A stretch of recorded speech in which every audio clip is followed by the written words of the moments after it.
I'm trying to find right angles, and I think the camera for my iPhone works best than the zoom for my laptop, just for resolution. Yes. So today I was in the coffee shop, an Israeli coffee shop, really cool, here at Benau Pedasi in Panama. And if you follow me on Instagram, I was posting as I was like getting my ideas, because usually I just connect to higher self and then I write down like what's the next video, what's most relevant for the people that feel attracted to my light, and vice versa. So it was so clear to me that what I love to do the most, besides mental body balancing, which is mental and emotional coaching, is the specialty on sex and love addiction. Because I was a sex and love addict for so many years. Actually, I don't know if it was many years, but that was my main thing. I don't know if you have seen that show Love on Netflix with this girl. I forgot her name, Mickey, and like Paul Ross. I think it's Paul Rudd, I think is his name. Exactly like that was me. That's my old self. And I went to AA and stuff. And if you know my story, you can read it on my book, on the first chapter of my quote-unquote book. It's not really a book, it's like an online blog on my website. And I was like, I love, and lately a bunch of people even here are opening up more about their sex and love addiction. And I'm like, we all have these thoughts, and I want to normalize sexual thoughts, and I want to normalize that we all have these thoughts about some people, and it's completely fine. And if we repress that, like in the unconscious or in our shadowy aspects, then we're gonna have the phenomenon of craving, and then we're gonna be addicted to porn or to, I don't know, like overly fantasizing stuff, and then that's unhealthy. And then it's like a program, and it makes you act on it, and then the sexual impulse controls you. And what we're trying to do here is to free ourselves from anything that's not joy and bliss. And the beautiful thing about it is that when we are in this state of joy and peaceful bliss, it feels like if we are having sex with all of creation. It feels like a huge orgy, literally, but it's just you and your higher self and your human aspect and your heart. And you're so expanded that you just walk around the street and the trees and the ocean and the wind, and it's like if you're making love with life. And that's the sensation. Because I'm trying to put into words what's the benefit of working through your beliefs. You're gonna feel like that. Like, wouldn't it be that cool to always feel like that, and you don't need anything external but yourself to feel like you're always making love with creation? Because that's how much God loves you, or the universe, because God can be a tricky taboo word, or the field. So I'm like, yes, that's it. That's my specialty, sex and love addiction. So I would just want to put it out there. If you're also a sex and love addict, or you have had problems with overly watching porn, or having too many sexual thoughts that you cannot even concentrate on work, or not being able to be faithful in your relationships, or just feeling like it's something that you hide and you feel shame and guilt about it, there's nothing to feel shameful and guilty about that, because we need to integrate our human nature. And that's the value of forgiveness in all of this. If I made a video about forgiveness, nobody will click on it. It's like, I don't want to forgive. That's fucking boring. Like, they did this to me, blah, blah, blah. But if I tell you that forgiveness is going to give you everything that you want, freedom, stamina, healthy sex drive, amazing relationships, connections, trust, faith, peace, joy, then it's going to be like, well, I see the benefit in forgiveness. Forgiveness is sexy as fuck. Forgiveness is power. When we forgive ourselves, all the aspects of ourselves, we can forgive outside. Because every single person, place, situation that we have placed in our reality, we have placed it there so we can forgive ourselves through that mirror. It's like, how much can you love yourself?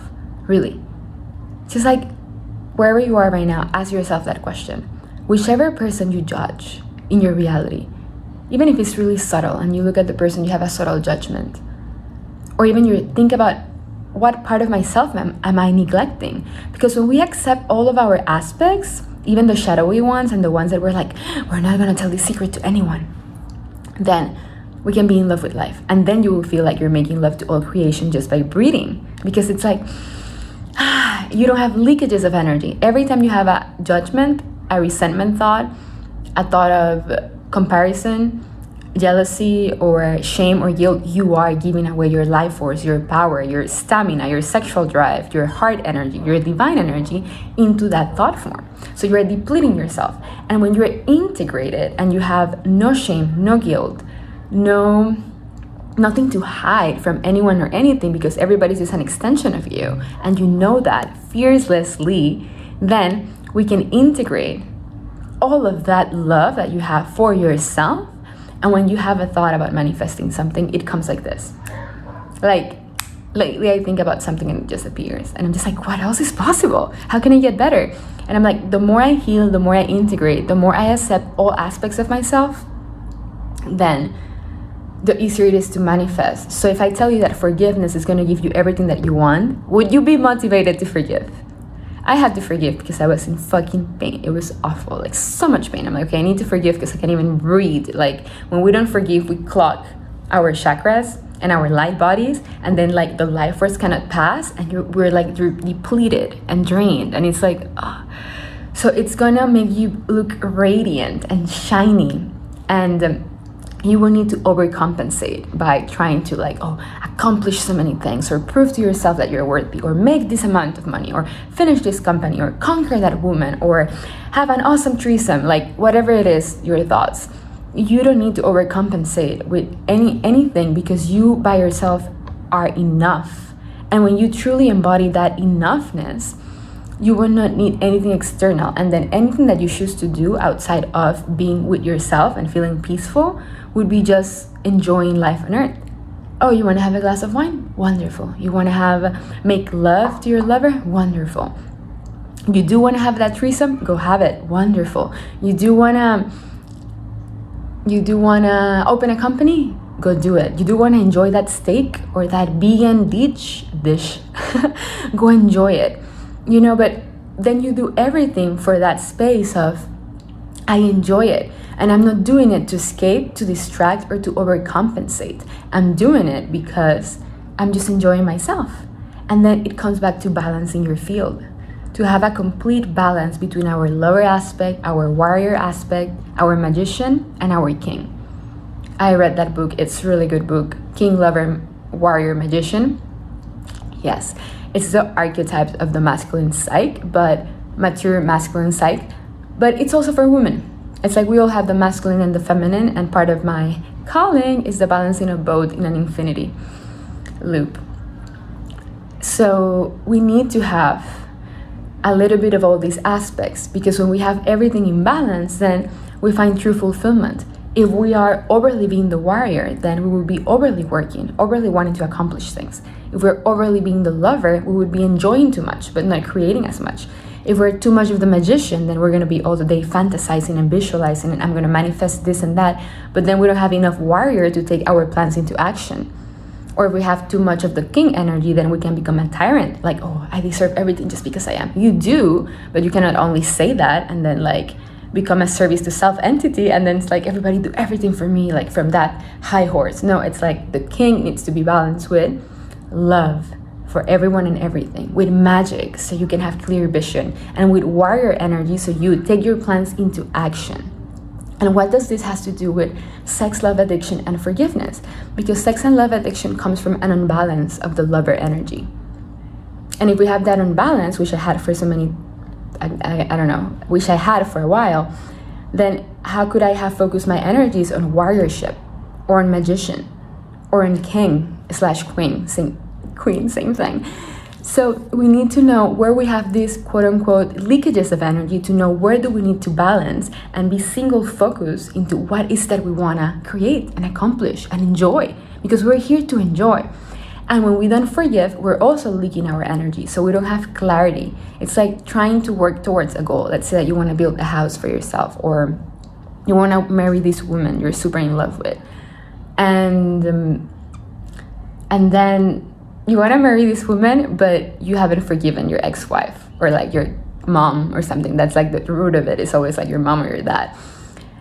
Then while you're trying to pursue this woman, you're going to project versions of her, or you're going to project just women that are going to reflect back to you the wound you have about your mother or your father. So that's a leakage. You heal your wound with your mom and father, then you project the perfect lover and person, and then your manifestation is going to be quicker. So you can choose to use so much force to try to manifest and keep the perfect woman of your dreams, or you can go back and you can learn what's the wound, and then you manifest like this.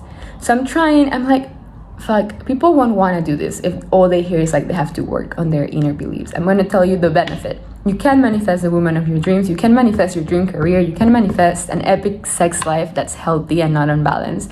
You can manifest anything.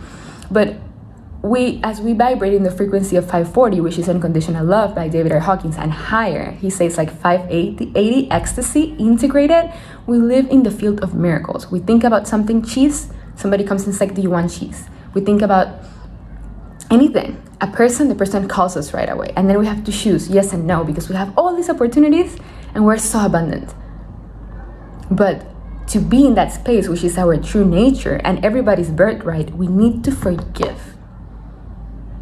11 minutes. Well, that's my inspiration of the day. Hope it serves your spiritual evolution. If you are a sex and love addict and you would like to receive mental body balancing, specifically on that aspect, I would be more than honored to work with you. You can tell me anything. Literally, there's no taboo, there's no shame, there's no guilt, and I'm happy to open up about my stories, because that's how we heal, to be open, honest, and vulnerable. And also, if you want to follow me on Instagram, the handles are in the comments, and then you get to see more of what I do in my day-to-day. I want to be fully open with my inspirations and where do I go, and share the love and the trees, and here where I am. It's like there's beautiful ocean and sunsets and people, and it's just so pretty, and I would love to share it with all of you. So with that, I leave you much, much love.